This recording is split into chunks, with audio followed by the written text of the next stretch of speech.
శుభం. వర్షం వచ్చింది, వరుణ దేవుడు కరుణించాడు.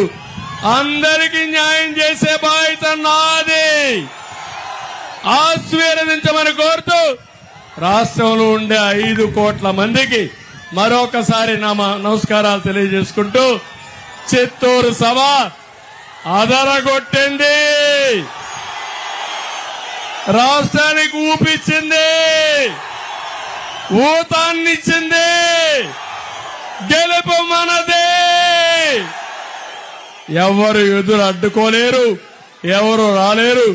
అందరికీ నమస్కారాలు తెలియజేసుకుంటూ జిల్లా వాసుడుగా కోరుతున్నా, పాత జిల్లాలో 14 సీట్లు అన్ని గెలిపించండి.